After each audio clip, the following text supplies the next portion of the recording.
we could tell you everything. The entire history of the world. Now, what if we told you we could do it in just 2 hours?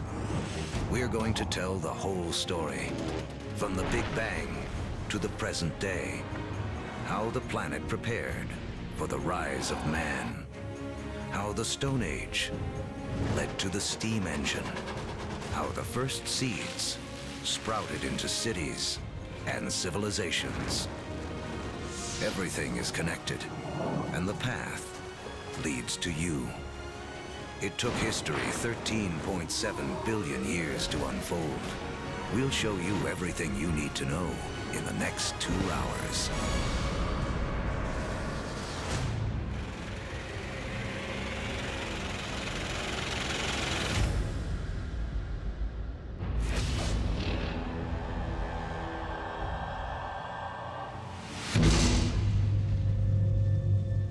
This is our infant universe.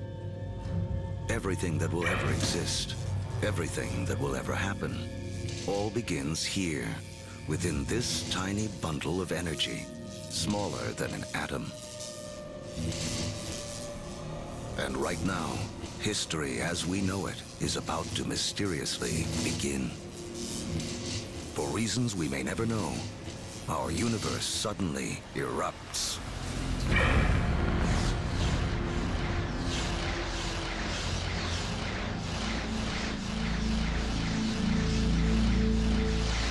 In a millionth of a millionth of a millionth of a millionth of a millionth of a millionth of a second, it went from a size smaller than an atom to bigger than a galaxy. Whoosh! What you're seeing is energy, and it's one key to understanding everything that will unfold in the next 2 hours. Within a fraction of a second, the Big Bang creates all the energy that will ever exist. All the energy that will power the stars, that will fuel anything that ever lives. All the energy that you will ever consume dates back to the beginning of time. When you put gas into your car, you're tapping energy that was created during the Big Bang. You're tapping the energy of the universe itself.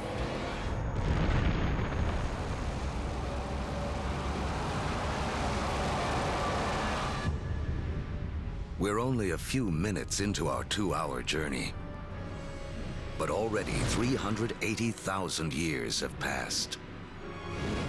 You are about to witness the birth of your original ancestors, the first atoms.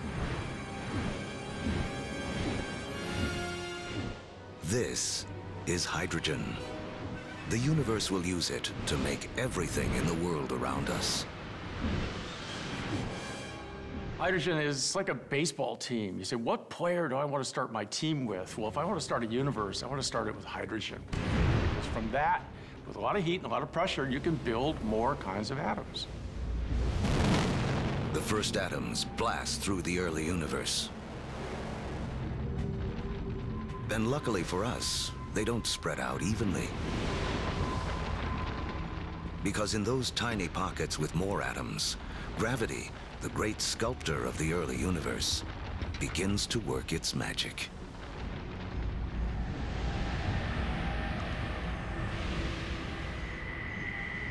The first galaxies are beginning to form, revealing a timeless secret of the universe.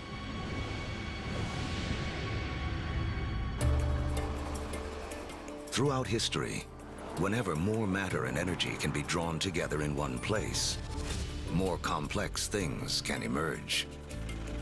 We have all of these urban centers around the planet where so much creativity, so much art, so much science, so much culture came about because of all these opportunities for things to interact with each other.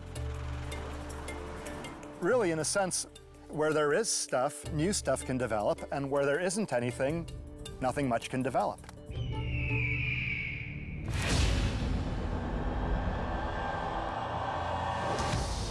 300 million years after the Big Bang. Inside of forming galaxies, gravity continues to squeeze together clouds of gas and dust, causing pressure and heat to violently rise. When the temperature reaches 18 million degrees Fahrenheit, hydrogen atoms slam together, creating a new element, helium, and radiating bursts of energy. The first stars are born. Suddenly, there were these new beacons of light shining forth, pouring energy into the universe. Let there be light. But something is missing from this early universe. There are billions of stars, yet not a single planet. To form planets, and eventually people, to take the next leap that would make all of history possible, the universe needs more to work with than just hydrogen and helium. The complicated elements, the heavier things that we build stuff out of, for example, iron or life built out of carbon and things like that, they're actually manufactured in stars. We may see stars like our own sun as sources of light, but there is something bigger happening deep inside. Stars are element factories. They fuse hydrogen into helium, helium into lithium, forging 25 of the most common elements we'll need to live, including carbon, oxygen, nitrogen, and iron. So, more than 12 billion years ago, stars are already creating the element that will spur the Iron Age, allow for the building of cities, and the creation of some of mankind's most famous monuments. But a look at the Statue of Liberty reveals the next challenge awaiting the early universe. While the statue's frame is iron, her skin requires an element too heavy to be made in stars.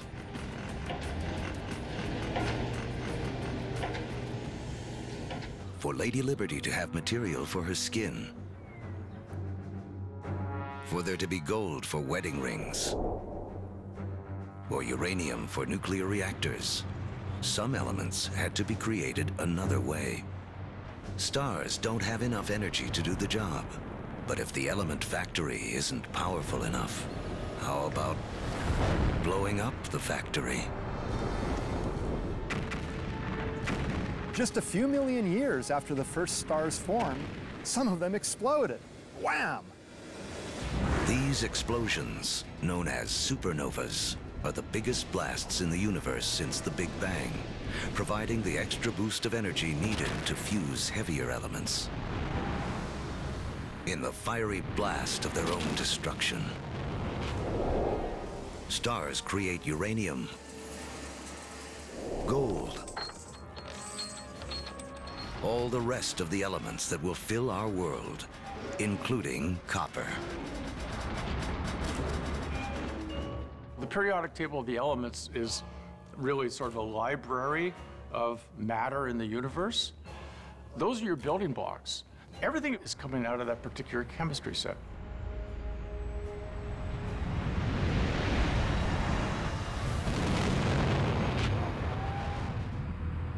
Supernovas are absolutely necessary for us to be here. You know, we have iron in our blood.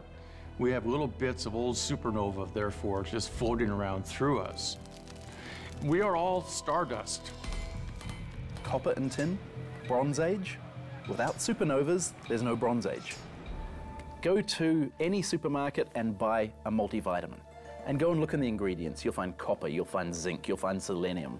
You'll find all sorts of elements that can only be made in a supernova. The elements made by stars will become the seeds of life on Earth and the drivers of human history. But the journey has just begun. Before there can be life, the universe has to build us a suitable home. To build a proper house, you have to assemble the right materials all in one place. Now, when planets form, it's the same thing. It's the materials that you have at hand that's going to dictate the kind of house that your planet's going to be. To get enough of the right material in the right place, all at once, takes a very long time.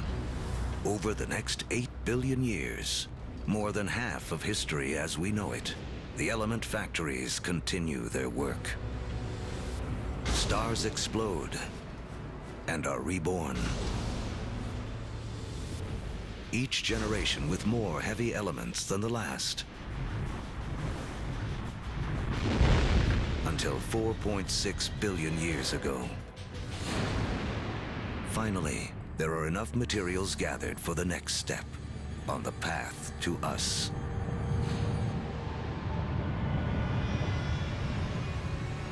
A new star is born.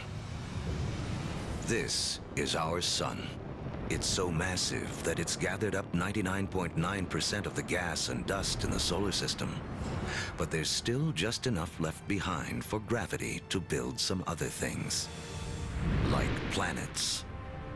The third one out from this star will be our home.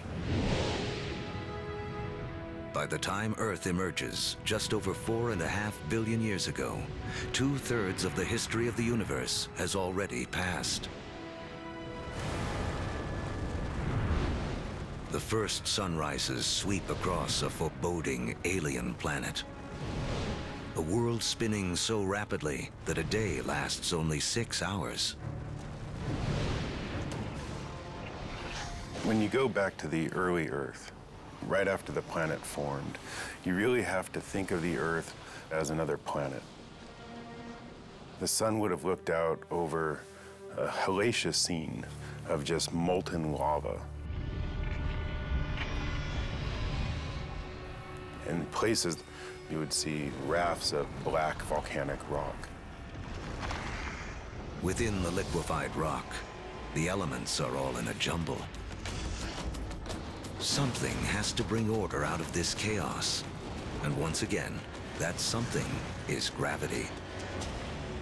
Lighter material drifts toward the surface and forms a solid crust, while heavier material sinks toward the center, forming a molten iron-nickel core. This churning liquid metal creates a magnetic field that reaches out into space. Like a force field, it will protect our future home from the sun's deadly charged particles. Soon, this magnetic field will allow for life to grow, and later, guide the explorers who will connect two halves of the world. But for all this to unfold, the Earth will need a critical partner.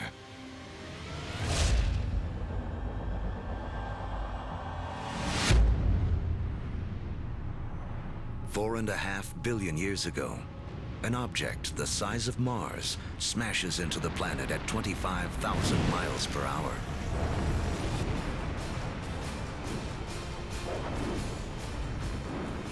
Earth swallows up much of the impactor.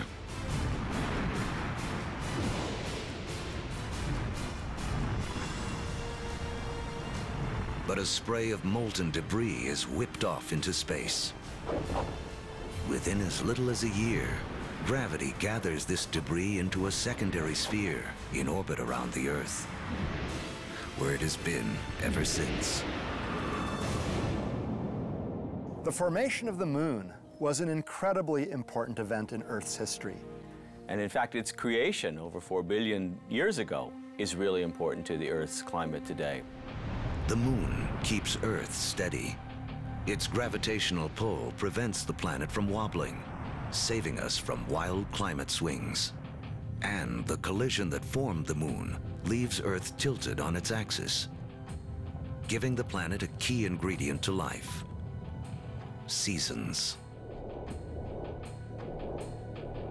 Having seasons is very, very important for the evolution of life on the Earth. And having some stability in the tilt of those axes, that's very, very important also for maintaining life on the Earth. The moon's gravity also begins to slow Earth's rotation, which will eventually lengthen our days from 6 hours to 24.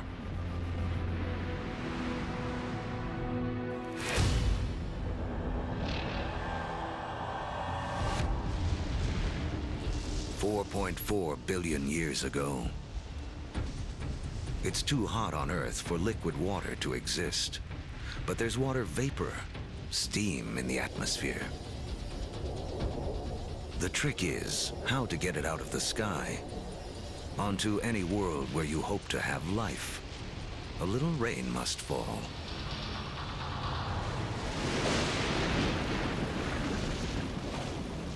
For millions of years, as the planet cools, rain pours down, forming puddles, lakes, and eventually our oceans. By 3.8 billion years ago, our planet has a moon and permanent oceans. But it hardly resembles the place we now call home. To become the stage for all of human history, Earth needs an oxygen-rich atmosphere, fertile continents for people to discover and develop. Who will create our modern world? There's 1 trillion of them crawling on your skin right now.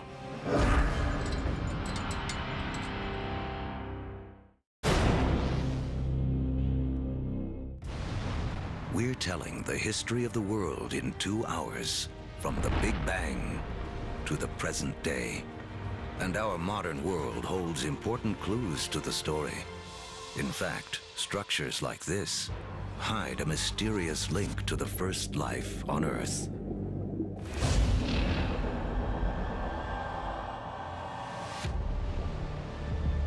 $3.8 billion years ago, beneath the surface of our primeval oceans, a revolution is taking place. 6 simple elements, including hydrogen from the Big Bang, and oxygen, carbon, and nitrogen created by stars, have combined to form the key substances that will make up all life, including us. The most spectacular is DNA. Within its spirals hide the secret codes of life. 700,000 years after the planet first formed, life on Earth begins.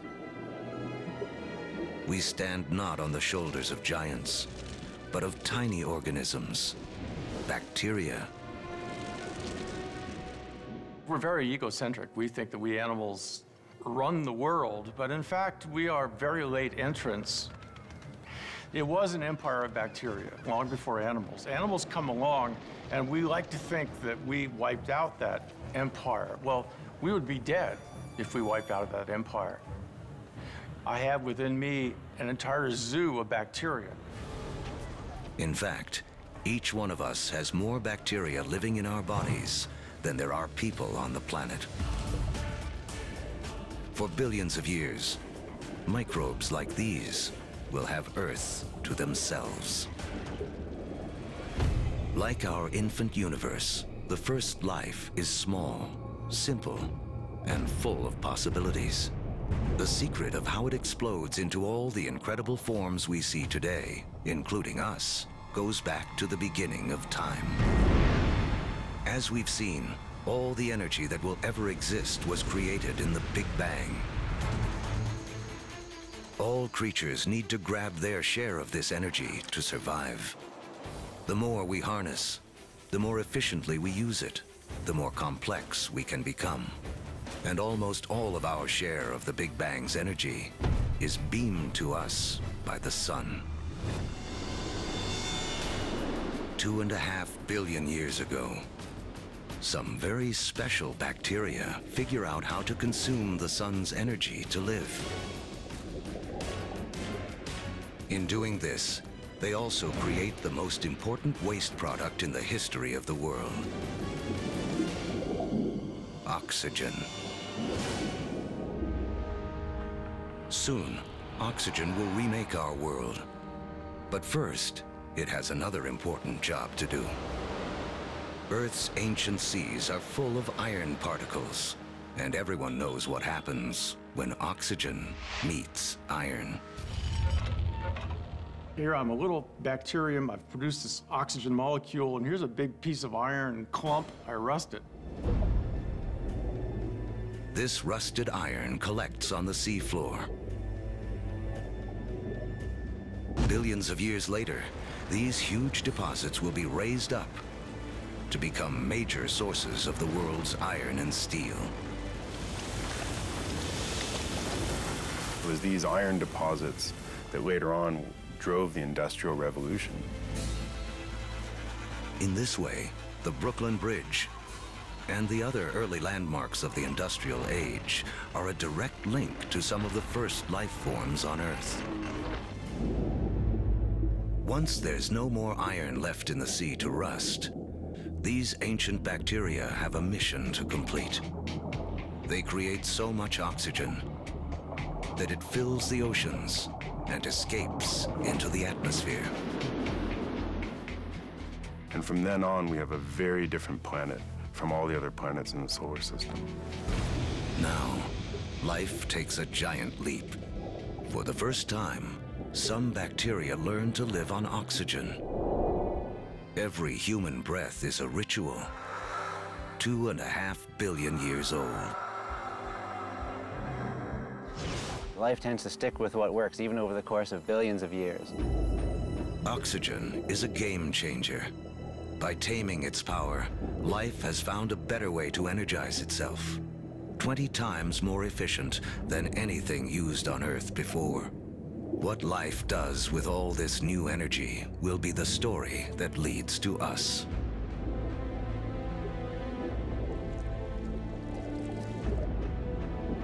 Over the next 2 billion years, life becomes more complex. Skies become blue, and so do the oceans that reflect them. Large, solid continents appear. Earth is beginning to look more like the place we now call home.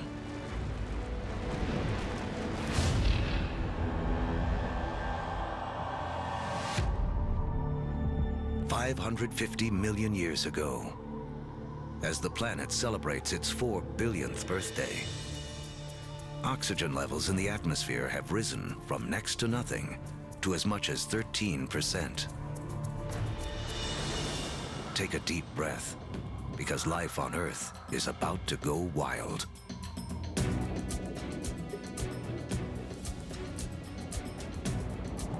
This is the Cambrian explosion, biology's version of the Big Bang. Right after you have abundant oxygen, you get size and complexity, and oxygen lets you do that. It's in this breathtaking span of roughly 30 million years that most of the major animal groups evolve. By 500 million years ago, the first bony fish have evolved in the seas.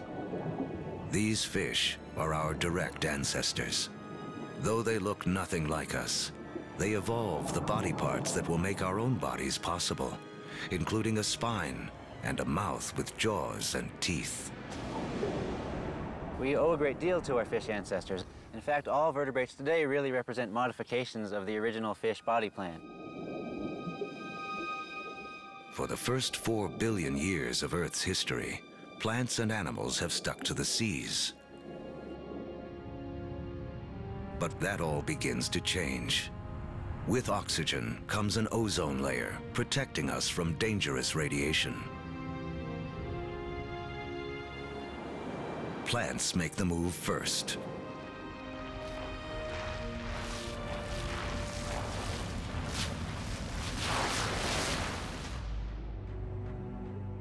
Around 400 million years ago, animals are ready to take the leap.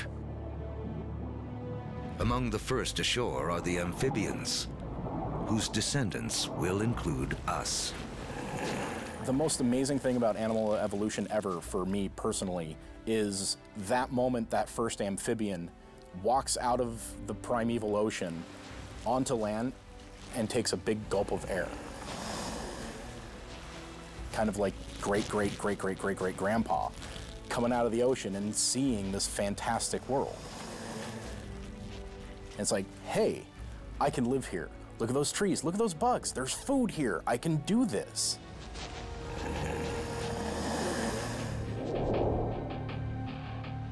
Eventually, humans will conquer every imaginable terrain. But before we can do that, our ancestors must first cut their final tie to the water. Mating season. Like modern frogs, they have jelly-like eggs that would dry out on land. But some amphibians eventually solve the problem. They evolve a new form of egg, with a shell that keeps the moisture in. This allows us to carry the ocean with us, onto land, and signals the evolution of amphibians into reptiles. You could be 300, 400, 500, 1,000 miles away from water and still have the water in that egg in order to birth. That is the key. It cuts that final tie to the ocean. That way we could colonize the rest of the land.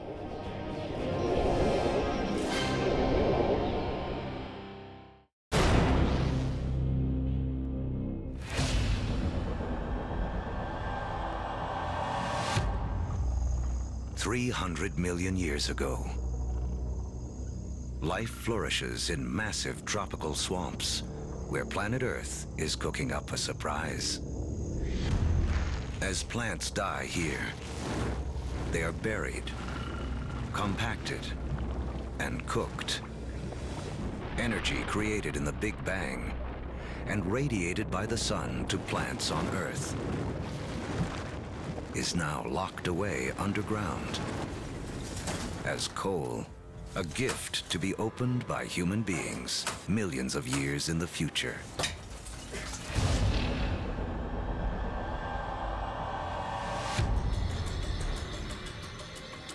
$250 million years ago,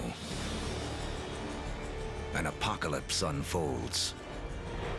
The biggest spike in volcanic activity since the early days of the planet.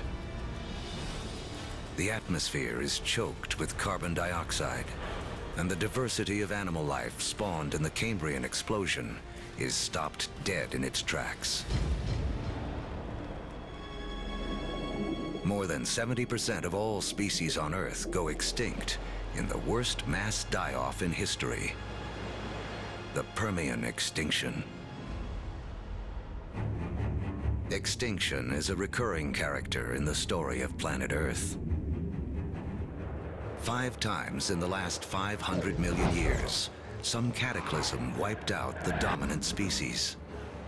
It's a reshuffling of the deck that allows new creatures to take hold. New creatures like the dinosaurs. Dinosaurs will reign for the next 160 million years. During that time, the first hardwood forests appear. And after more than 4 billion years, the moon's gravity finally settles Earth into a 24-hour day. At the start of the dinosaur era, the continents are clustered together into a single landmass we call Pangaea. But now, they start to break apart. Africa separates from South America. The vast Atlantic Ocean opens up, creating what will become one of the defining barriers of human history, the gulf between the old and new worlds. The undisputed stars of the dinosaur era are animals like Triceratops and T-Rex. But there are some important creatures scurrying around their feet. If we were to trace our lineage back far enough, we would come to really small shrew-like mammals surrounded by these titans of reptile life. During that time, mammals, we were living on the fringes. We were maybe stealing dinosaur eggs, maybe just eking out an existence. So the dinosaurs kind of held us back. The biggest headline of the history of dinosaurs, which is 160 million years, is that we lost. Mammals lost. We couldn't get much bigger than a small cat. For 160 million years, all the medium-sized, medium-big, big, gigantic, and stupendous animals were dinosaurs. For that whole time. They beat us fair and square. But the deck is about to be reshuffled.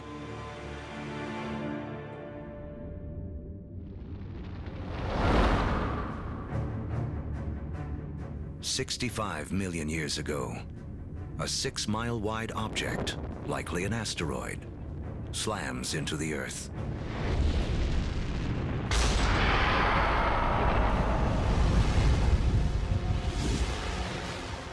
A dust cloud blocks out the sun. Temperatures plummet. Every creature on land weighing over 50 pounds goes extinct. The reign of the dinosaurs is over. The greatest gift that the dinosaurs ever gave us was dying. When they went extinct, it gave the mammals time to rise. It doesn't take long after the disappearance of the dinosaurs for the first true primates to appear. Like their later versions, including us, these mammals have evolved forward-facing eyes, allowing for accurate depth perception and flexible hands with 5 digits. They have 5 fingers, just like us, which means we can grasp things. If you think about other animals that don't have digits organized the way ours are, their ability to hold things, to manipulate objects, is much more limited. 50 million years ago, our primate ancestors are evolving on a planet that is warming. It's so hot, there are jungles at the poles. As the continents drift, the Americas and Africa have almost fully taken shape. But in northern Africa, modern-day Egypt is submerged beneath an ancient sea. On the floor of that sea live small shelled creatures called nummulites. Their shells, made of calcium and carbon, pile up on the sea bottom over millions of years, where they form into limestone. Limestone that will be used to build the Great Pyramids. If you look closely at the pyramids today, you can still see evidence that these 4,000-year-old monuments are, in fact, made of 50-million-year-old seashells.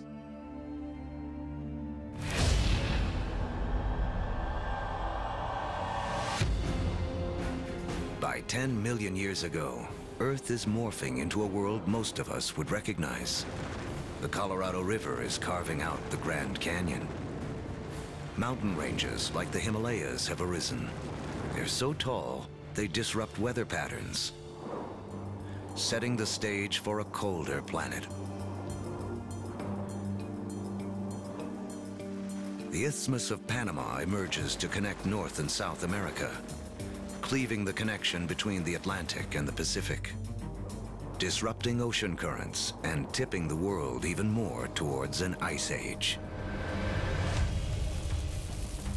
With the planet getting colder, our primate ancestors hang on in the tropics. But a new creature is coming in that threatens to destroy them.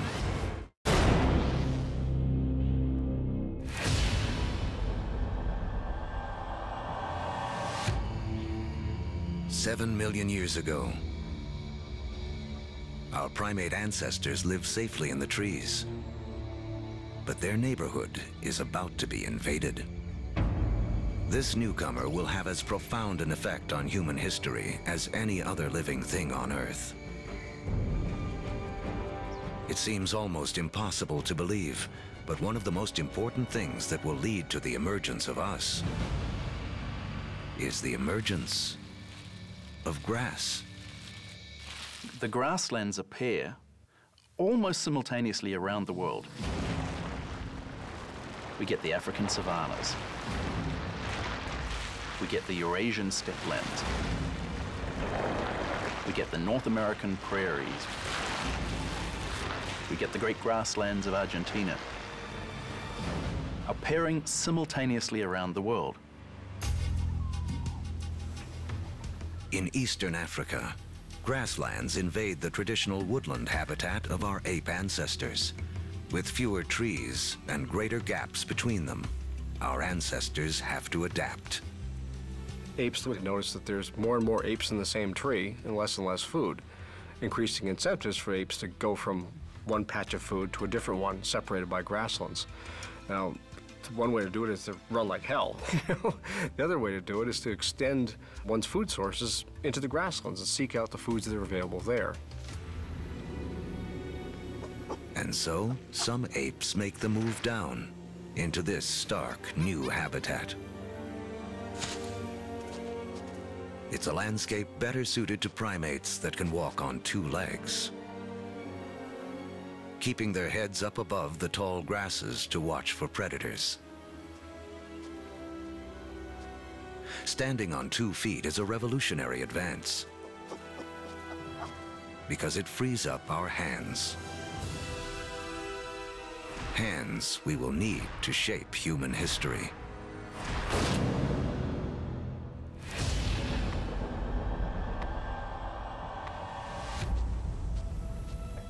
$2.6 million years ago,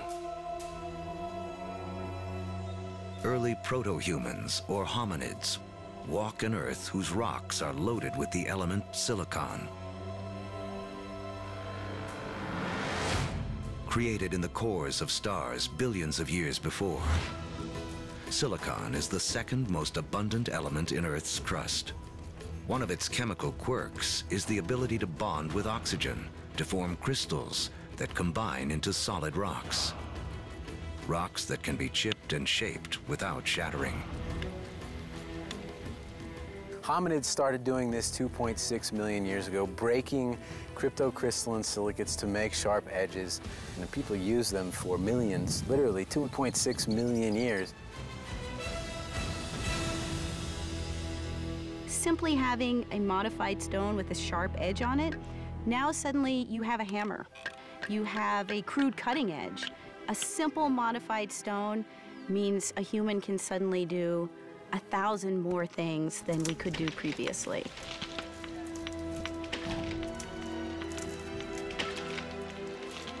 That little extra bit of technology enabled our ancestors to persist and eventually turn into us. Silicon launches the first technological revolution, the Stone Age.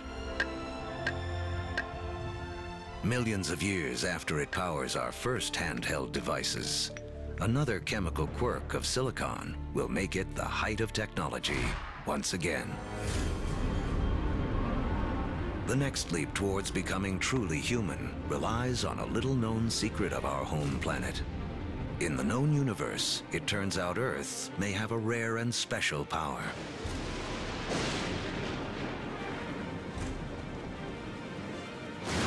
Of all the planets and moons in the solar system, we think that Earth is unique in the ability to sustain fire. Other planets and moons have lightning and lava. But only on Earth do we have the two critical things we need for fire to burn. A vast fuel supply in the form of plants and trees, and an atmosphere full of oxygen to fan the flames. If fire wasn't a possibility, you'd have nothing like us running around. Homo sapiens, they made a world with fire.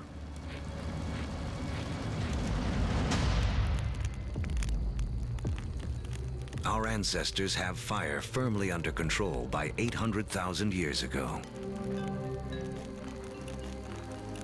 It's a skill that connects us back to the very beginning.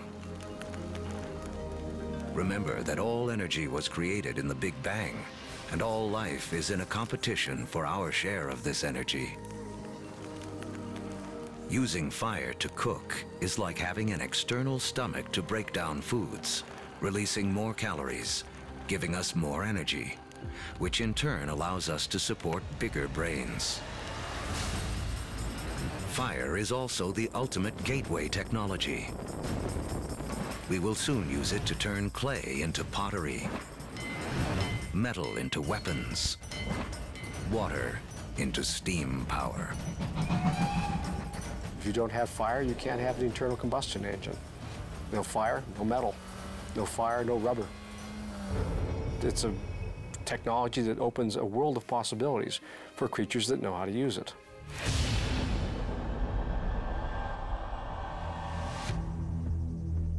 "200,000 years ago, the modern human has fully taken shape. The larynx, or voice box, which is high up in the throat in our ancestors, descends. More complex sounds are now possible. We begin to speak. For the first time, information can be shared between individuals and across generations. Humans have gained a critical advantage over every other creature on Earth. You can tell my grandfather said that when the elephants didn't show up, we go off and hunted zebras. You know, my aunt told me that her cousin found this water hole on the other side of that river. And we can all benefit and we can all understand what they mean when they're describing what they found out on that landscape. Language changes humans from being like standalone computers to being networked computers, where you can share information. Now, one doesn't need to depend on one's own personal experience. One can borrow the personal experience of anyone with whom one can communicate. That's a powerful advantage. No other creature has that. As a species, humans become exponentially smarter. The global game board has been set, and we are now ready to play. 100,000 years ago, man can move. We have agile hands and primitive tools. We can communicate and control fire. We are finally ready to expand out of our African home on a path millions of years in the making.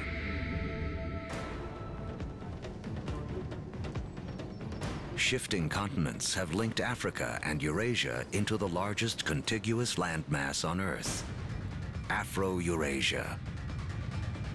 33 million square miles, more than twice the surface area of our entire moon.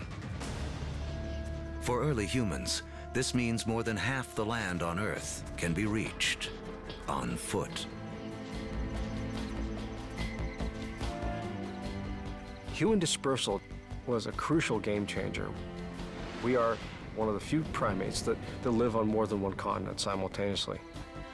So what that means is that we're better insulated from the kinds of things that cause big mammals to become extinct than other primates are. It's extinction insurance. Dispersal is extinction insurance. But just as the world begins to open itself up to man, the planet turns on us. An ice age begins. Now the planet will test us like never before. By 50,000 years ago, glaciers begin to advance down from the North Pole. At the same time, humans continue their conquest of the globe, arriving in China and Australia. By 30,000 years ago, Homo sapiens reach Europe for the first time.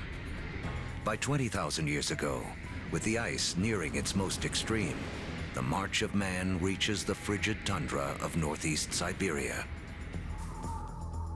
Despite the trials of the Ice Age, man endures and develops the last skills we will need to be truly human. The clues lie in these symbols. We have taken an intellectual leap to think beyond the here and now, beyond what is simply needed to survive. We can only start saying we have an organism that is human, that is the same as us, when we start seeing evidence of symbolic thought. It's when we start seeing a picture of a cow that everybody will recognize as the picture of a cow. Because only when we start seeing all of those things can we say that is a human. People or creatures that think like us, that see the world in the same way as us. And from that moment on, human history was marked to be radically different to any other species on this planet. Now, with huge amounts of the planet's water locked up in ice, sea levels plummet by 300 to 400 feet. The last great barrier to the spread of man is erased. We come across the Bering Land Bridge from Siberia to North America. We are telling the history of the world in 2 hours, and in just 1 hour, more than 13 billion years have already passed. These years of preparation have allowed man to finally emerge and spread out across the planet. And human history as we know it can truly begin.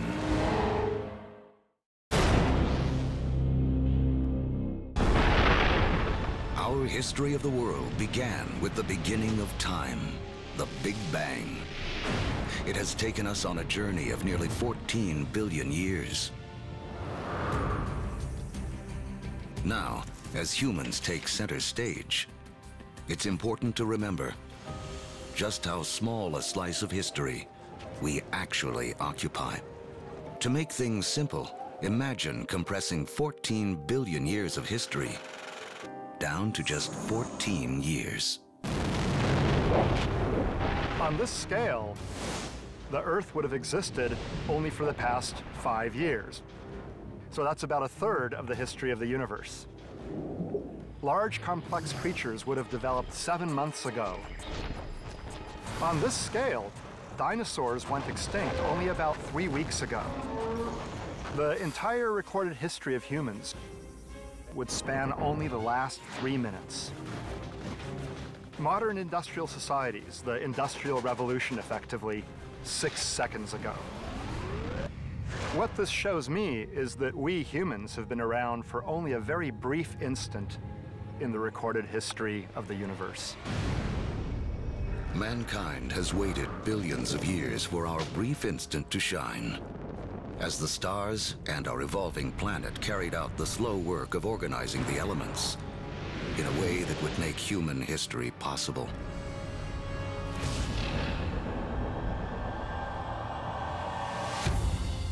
It's 10,000 BC, less than 100,000 years after expanding out of Africa. Man has reached South America. Humans have met the adversity of the Ice Age head-on, and rather than die off, we have adapted, become even more intelligent. And now we have colonized the entire globe.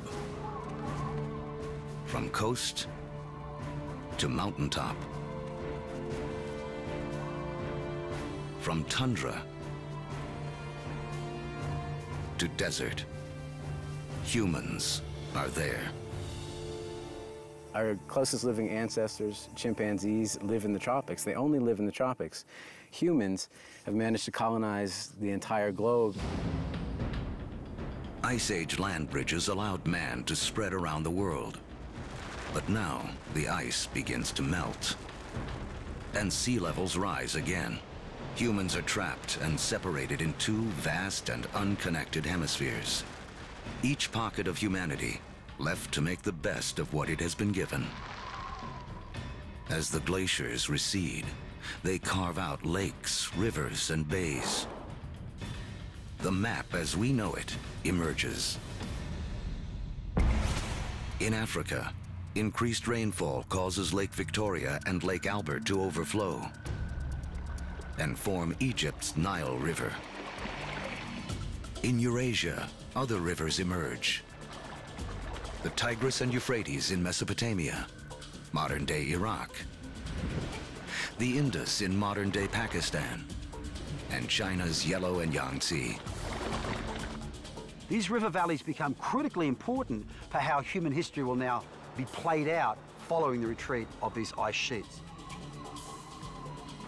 These are the river valleys whose waters and fertile soils will allow the first seeds of civilization to be planted. With temperatures warming after the Ice Age, plants and animals are more plentiful, and man can finally choose to stop moving. Permanent settlements begin. Populations grow,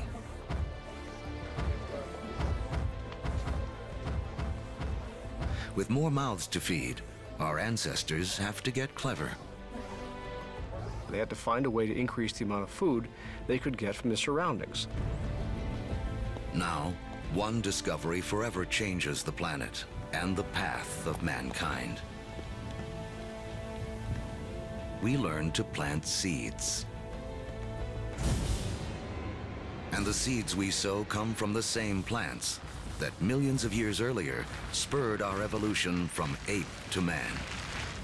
The unheralded hero of human history, grass. A grass seed is tiny, right? It's no food. I can hunt a bison or I can take grass. I'm gonna hunt a bison, right? Ironically, grass seeds become the most important food crops in the world, but they're the things that are ignored by hunter-gatherers for thousands and thousands of years. People don't start using them until they absolutely have to use them. Some of the species of grass that we are most familiar with includes sugarcane. It includes wheat and rye and barley. All of the cereal crops are types of grass. So it's not just that beautiful green lawn that we measure our middle-class success from. It's also the staple crop upon which civilization depends. It is the majority of our calorie intake. Once again, it all goes back to the Big Bang. Central to the story of all life is our competition for that energy created at the beginning of time. Just as oxygen gave us an edge, just as fire allowed us to consume more calories. Switching to farming is an energy revolution. A hunter-gatherer needs 10 square miles of territory to provide himself with enough sustenance, enough energy in the form of plants and meat to survive. A farmer can harvest the sun's energy so efficiently, he can fulfill his needs using only 1/10 of a square mile of land. In the warming after the last ice age, farming begins to take hold in 6 places around the globe. But by the fortunes of geography, no place in the ancient world has a better concentration of plants and animals that can be domesticated than the Middle East's Fertile Crescent. In the Middle East, we have this remarkable convergence of species that seem to have been susceptible to domestication, both plants and animals.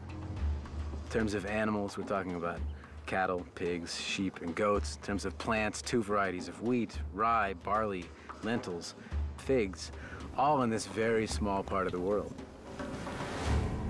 Unlike the Fertile Crescent and the rest of Afro-Eurasia, places like sub-Saharan Africa and the Americas have very few wild species that can be easily domesticated. It's a critical difference. People blessed with the right mix of plants and animals will become more powerful and get a massive head start on the road to the modern world.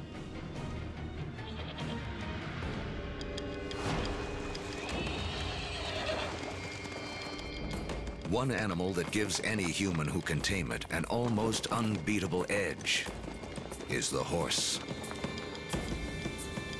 It's a little-known fact that although horses first evolved in the Americas, they died out there along with many other large mammals around 10,000 BC.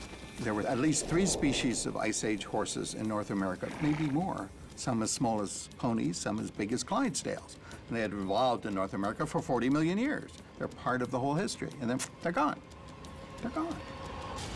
These powerful potential allies disappear before they can be used by the first North Americans.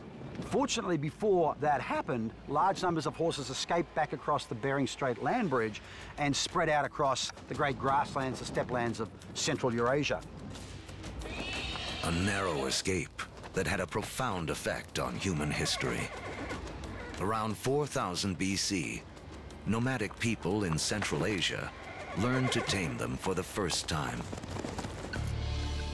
Domesticated horses will be harnessed across Eurasia, advancing everything from work to warfare.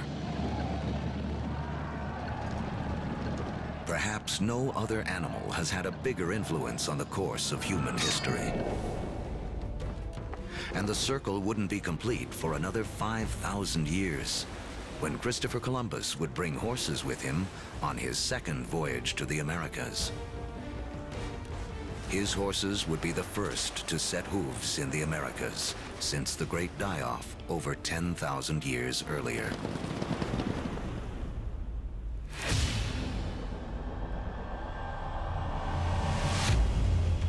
"6,000 years ago, domestication of animals and plants sets the stage for the next phase of human history. Like clouds of interstellar dust gathering in material to form stars, a type of gravity is at work as places like Sumeria, located in part of the Fertile Crescent known as Mesopotamia, draw in people, support large populations, and spin up into centers of power and innovation. By 3000 BC, some of these Sumerian settlements can truly be called our first cities. One of them, Uruk, has around 50,000 people living in less than 1 square mile. A population density that rivals modern-day New York City. Humans have become so efficient at deriving energy from domesticated food that this land area, which would have supported only a single hunter-gatherer, now can support thousands. But a change in diet also triggers a new dependence. Once you move to agriculture, you are depending for 80–90% of your calories on perhaps 1 or 2 species. In the case of the Middle East, wheat and barley. In the case of wheat and barley, they both ripen at about the same time. Humans have to gather the seeds at the same time. So now we have our food for the year that has arrived in one hit. It's like getting your salary paid once a year. You need to record it, you need to plan, because if inevitably your crop fails, you have famine, and you're not going to have another go for another 12 months.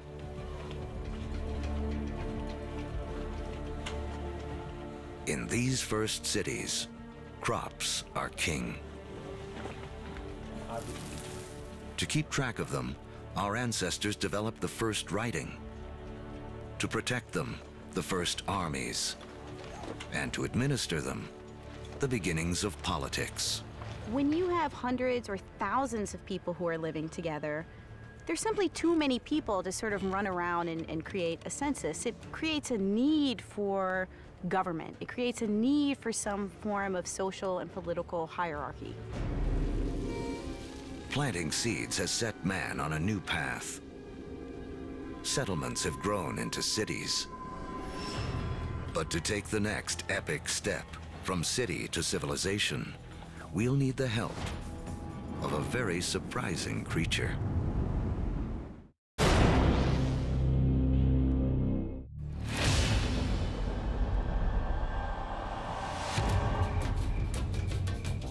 "5,000 years ago, after wandering the Earth for more than 100,000 years, mankind has begun to settle down.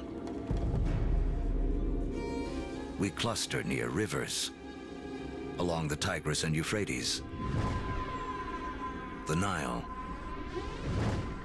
the Indus, the Yellow and Yangtze. Civilizations are about to take off. But first, they must all master one thing: trade. The more they exchange goods and learn from other lands, the faster they grow. It seems that long-distance trade and communication is a necessary precursor to allow urban civilization as we know it. And surprisingly, the first civilizations arise on the back of a creature with a lowly reputation in the modern world: the donkey. The donkey caravan is the interstate highway and high-speed internet of its day. Their routes will lay the groundwork for the modern world. Moving not only goods like timber and bronze, but ideas and stories. The civilizations they connect will be some of the first described in the Bible. The caravan routes converge at the Persian Gulf, where they link up with ships that carry goods to India. It essentially brought these civilizations together into great cultural and material exchange, and really was the beginning of the trend towards globalization. It is a key to understanding how our world works to this day. Just like the first civilizations, we trade and form networks. These networks form hubs. And throughout history, being at that hub has meant one thing. The amount of ideas, the amount of cargo that passes through a region seems to have a direct correlation to how powerful and important they are. By 2000 BC, humans have gone from humble huts to massive monuments. In Africa, great pyramids arise on the banks of the Nile. The first stages of Stonehenge rise up in ancient Britain. And back in Samaria, artificial temple mounds called ziggurats climb ever higher toward the heavens. To cement these massive structures together, the builders of Samaria turned to a substance that oozes from seepages along the Euphrates River. It's called bitumen. Used as asphalt in the modern world, it is the first petroleum product to be exploited by mankind. While bitumen is highly prized, the lighter, thinner substance oozing from the ground along with it is considered a nuisance by the ancients because it catches fire so easily. The ancients call it naphtha. We call it gasoline. And it's one of the first indications of the vast oil fields that will one day turn the cradle of civilization into a center of wealth and warfare. The legacy of these first civilizations can be seen in surprising ways. The Sumerian counting system was based on the number 12 rather than 10, which is why we divide our days into two 12-hour blocks, our hours into 60 minutes, and our minutes into 60 seconds. The Sumerians also likely invented the wheel, which eventually leads to another innovation that will change the course of man: the chariot.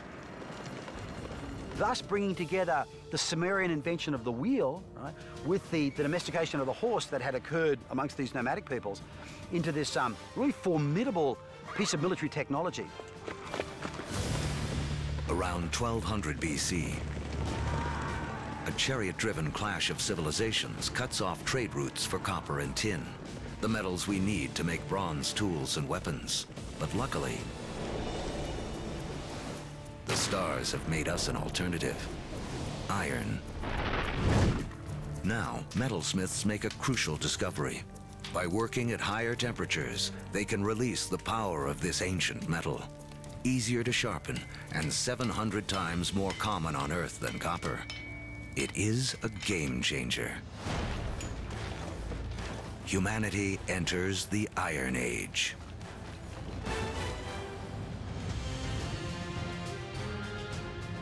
As we reach the first millennium BC, history has taken us on a wild ride. From the initial blast of the Big Bang to the formation of Earth and its first creatures, and the rise of man. We've seen the Ice Age create bridges to spread mankind around the world, then strand us on different continents, leaving us to survive on what we have at hand. So by 1000 BC, the world remains a divided place. The trade network that connects much of Eurasia and North Africa doesn't yet penetrate the planet's driest deserts or cross the vastest oceans. Cut off by geography are people in places like sub-Saharan Africa and the Americas.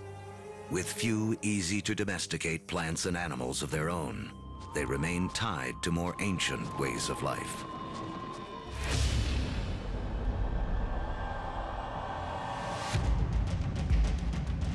In 600 BC, the cavalry have arrived. Humans ride into battle on horseback for the first time. We've seen that just taming a horse gives man a massive advantage. Now, pairing him with iron weapons makes him nearly unstoppable. These advances in technology, they don't just make a fighting ability possible, they make empires possible. And that is the story of the next several millennia. With new technology and improved logistics, empires spread, uniting massive land areas under a central control. As empires grow, so do new beliefs. One interesting phenomenon we see with the rise of these empires is this idea of monotheism, this idea of a universal God that develops over time, and it's just a phenomenon.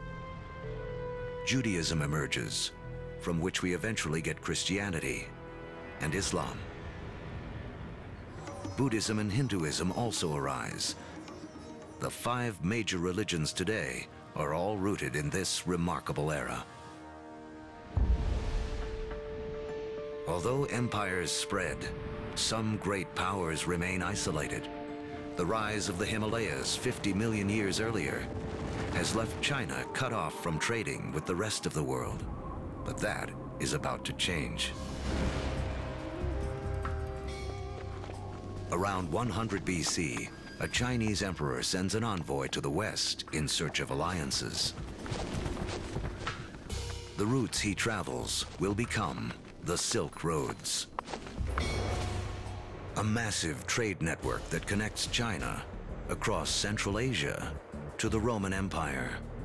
China has joined the world. As far as we know, no Chinese trader ever met a Roman, no Roman ever met a Chinese trader, at least during this first period of the Silk Roads. But this vast trade then began to explode. Between about 100 BC and about 200 AD, we have 3 centuries of trade and cultural exchange on a level that has not been seen before in human history. But this new human network also unleashes hidden dangers.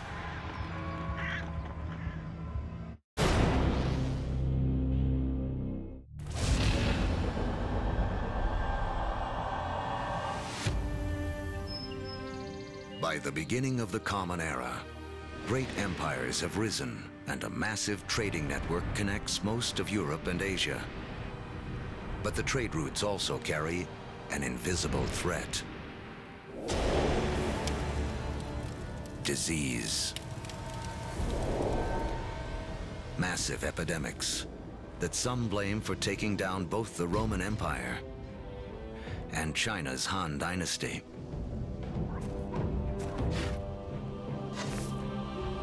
But these networks also lead to the spread of religion.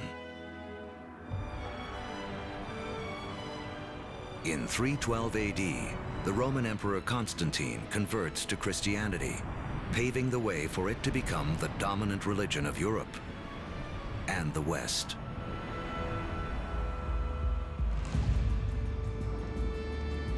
Three centuries later, Islam also emerges. A religion that will, for a time, unify a territory 2.5 times larger than Rome ever was. Arab trade will drive innovation for the next 1,000 years and expand the global network to places it has never gone before. The Arabs are sitting in the middle of Afro-Eurasia. There are Arab traders who are sailing off to China.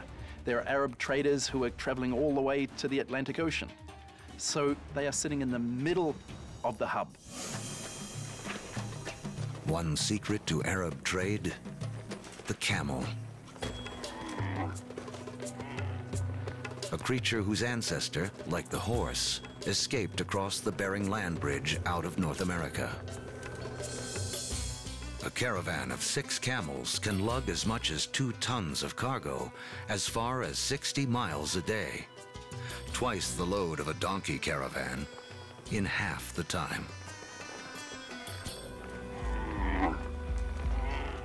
For the first time, camel caravans open up reliable trade routes across the formidable Sahara Desert, leading to the formation of the first states in West Africa. Arabic trade expands, moving salt from the Sahara to Rome, rice from Eastern Asia to India, the secrets of making paper out of China into Europe, and countless other inventions and ideas around the world. Where does our word for lemon come from? Where does our word for coffee come from? They're all Arabic, because the Arabs brought a huge number of food crops into Europe. Oranges, citrus crops, they come from South China.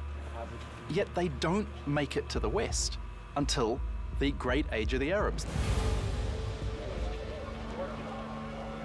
In Islamic North Africa, one Italian merchant named Leonardo Fibonacci becomes well-schooled in the ways of Arab traders. He picks up on a simple but ingenious counting system that originated in India but is used extensively in the Arab world. His writings will spread this knowledge to Europe and around the globe. With everyone counting the same way, business and trade will explode. And because of Fibonacci, people today still almost universally use the numbers known as Arabic numerals. But there is another idea Arab traders will spread, something even more influential.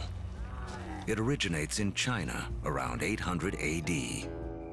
A Chinese alchemist in search of an elixir for long life instead stumbles upon chemistry that can bring sudden death. He combines carbon and sulfur with saltpeter, a compound made of potassium, nitrogen, and oxygen. Forged in the stars, these elements now come together to make gunpowder. The recipe for gunpowder eventually moves west across the Silk Roads to the Islamic world, where Muslim warriors use it to fire cannonballs at Christian crusaders.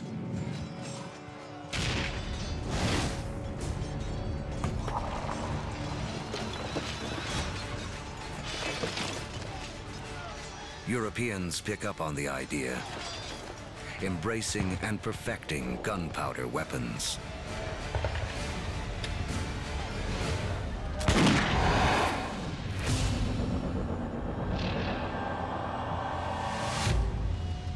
In 1492 AD. There are roughly 400 million people in the world, but it is still divided in two. In the Americas, the civilizations of the Aztecs, Mayans, and Incas have all arisen. While halfway around the world, in the aftermath of the fall of Rome, Europe has cracked like an egg into individual states. For Italian-born Christopher Columbus, this means he can appeal for funding from a succession of European rulers, until he finally convinces the King and Queen of Spain to back his expeditions. It has taken all of Earth's history to make Columbus's journey possible. For tacking into the wind, he uses triangular sails, a technology copied from the Arabs. To guide him, the compass, an invention from China. And guiding the needle, a magnetic field formed with the core of the planet itself. Although Columbus is looking for a new way to sail to India, what he does instead is finally and forever connect the two halves of the world. The voyage is not just significant in American history.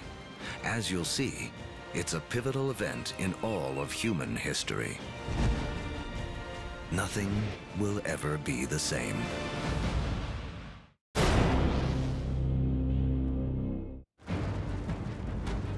The end of the Ice Age marooned large pockets of humanity on separate sides of the globe for over 15,000 years. Now, that's all about to change. The voyage of Christopher Columbus in 1492 is taught as one of the most significant events in American history. In fact, it's one of the most significant events in all of human history. Prior to that voyage, the great world zones had existed largely in isolation. By crossing the Atlantic, Columbus opens up the vast American world zone, these two enormous continents of North and South America, with the millions of people that are living there, the resources that are available. And for the first time, people living in Eurasia become aware of this other part of the world. Until the voyage of Columbus, these people may as well have been living on different planets, so isolated were they. A trade network that started with the first civilizations, connected Europe, Asia, and Africa, now reaches across the Atlantic. In this vast new global network, new hubs will form. And once again, power will shift. For most of the last 2,000 years, Europe hasn't been that important. Then we get the age of Columbus, and what do you know? This is exactly the time where we see the rise of the West. This is when the West starts taking over, when it gets itself smack bang in the middle of the biggest exchange network the world has ever seen. Now, foods that had been isolated on disconnected continents begin to move around the world. Maize from the Americas shows up in Egypt and China. Potatoes from the Andes prove perfectly suited to the soils of Ireland and Russia. The old Fertile Crescent grains, like wheat, begin to feed the Americas. New foods mean more calories, more energy. Within 3 centuries of Columbus's voyage, the population of the world will more than double to 900 million. But the unequal hands dealt to the 2 hemispheres now play out in a deadly climax. European conquistadors, inheritors of the agriculture and animals of the Fertile Crescent, and the trade spread along the vast networks of the Old World, come bearing guns, riding horses, and carrying infectious diseases. The result, slaughter. In the years following Columbus's first voyage, 95% of the native population in the Americas will die from European guns and germs.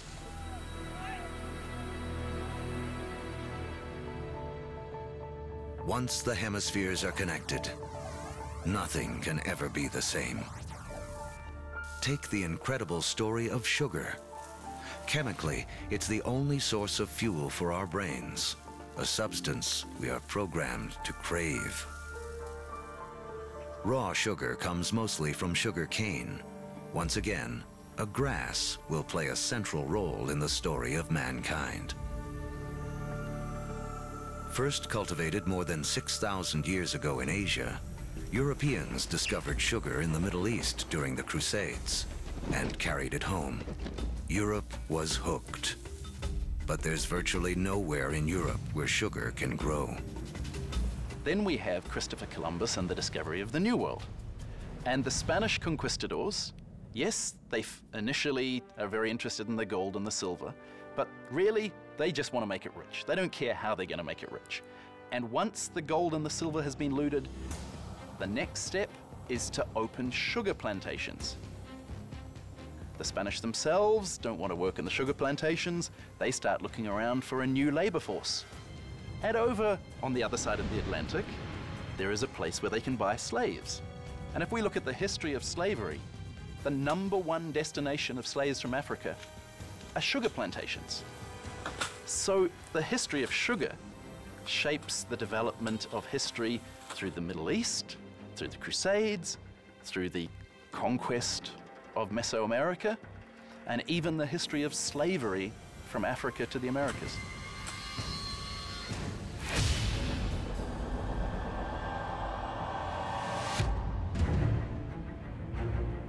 In the year 1700, mankind has hit a wall. Most humans continue to live simple lives, more like our ancient ancestors than our own. When you think back to the world in 1700, most people were farmers, most people practiced small-scale subsistence agriculture, most manufacturing was done in workshops. In 1700, it takes over a year for cargo and information to circle the planet. longer than it would take us today to get to Mars. What's holding us back is how we power our lives. In Egypt of 2000 BC, 90% of all work was done by human muscle, with animals kicking in the rest. By 1700 in Europe, the majority of work, 70%, is still driven by human muscle. Muscle power alone can't clear the path to the modern age. But there's a breakthrough hidden deep within the Earth.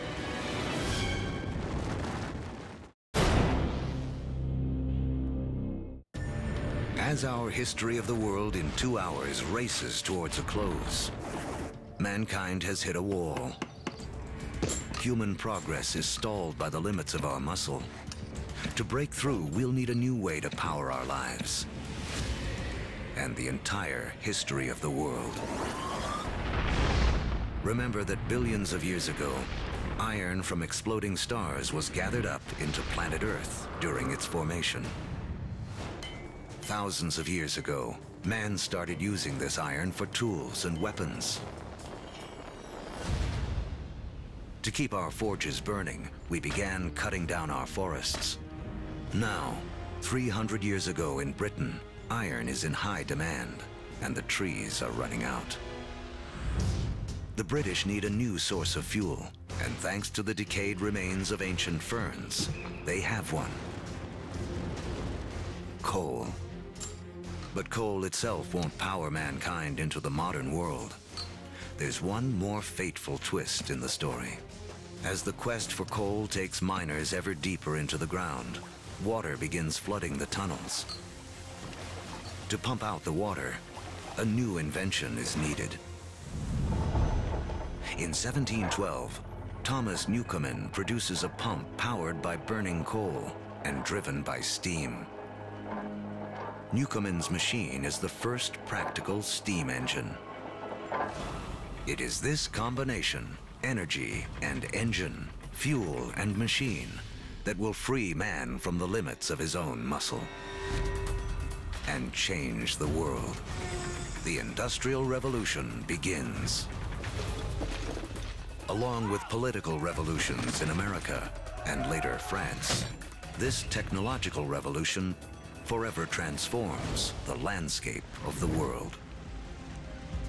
And before long, the Atlantic world has become the new economic, therefore cultural, therefore political, therefore military leader, and will utterly dominate global geopolitics from that moment to this. Trains thunder across the countryside. By the 1870s, the internal combustion engine has arrived, and the Germans invent its killer app, the automobile. Oil, the substance which the ancients considered too flammable to be of any use, becomes the most important commodity on the planet, fueling even more innovation. The telegraph and telephone move messages at lightning speed. With electricity, mankind reclaims the night from darkness. The hub of power has shifted. In 1800, Europeans and their descendants controlled 35% of the land on Earth. By 1900, they control 85%. By the 20th century, fossil fuels and the internal combustion engine have amplified everything, including warfare. That technology meant that military power and military conquest was something that could be international in a way that it had never been before. In the 20th century, almost 3 times as many people are killed as a result of war as in the previous 2,000 years of human history combined. The application of the industrial skills, the industrial technologies of the 18th century reached their culmination, I think, with these extraordinary events. And it's all being driven again by the micro-fossilized bodies of organic entities that disappeared into ancient swamps millions and millions of years ago. The Industrial Revolution also allows the human population to explode. It has taken 200,000 years of human history, from the dawn of man to the year 1900, for the population to reach 1.6 billion. Now, within the 100 years of the 20th century, it nearly quadruples to more than 6 billion. The 20th century is the most extraordinary moment in human history. Never before have we seen change on such a scale.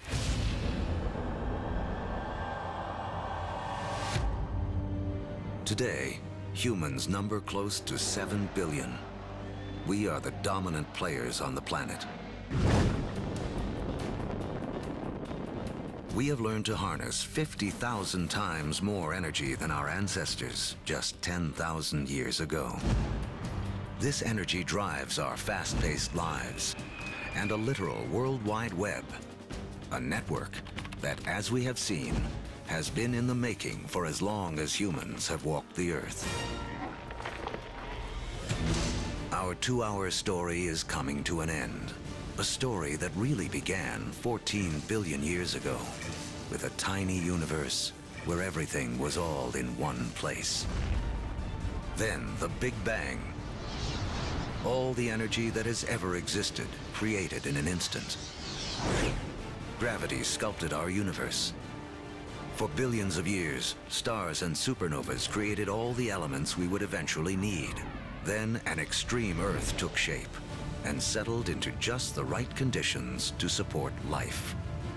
As the planet evolved, life competed for energy and grew more and more complex. Eventually, the conditions were right for our species to rise. We mastered stone and fire. When the Ice Age came, we spread around the planet. And when the ice melted, we were stranded on different continents. We learned to bend plants and animals to our will. We built cities, then civilizations. We created a vast network that linked empires, joined continents, then crossed oceans. Just when it seemed we had reached our human limit, we found the energy and technology to carry us into the future.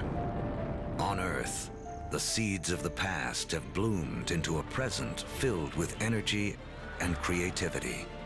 The stories of billions of lives have played out against the backdrop of a universe almost too vast to comprehend. In everything that we do, in all that we are, we remain living monuments to the past as we continue to make history every day.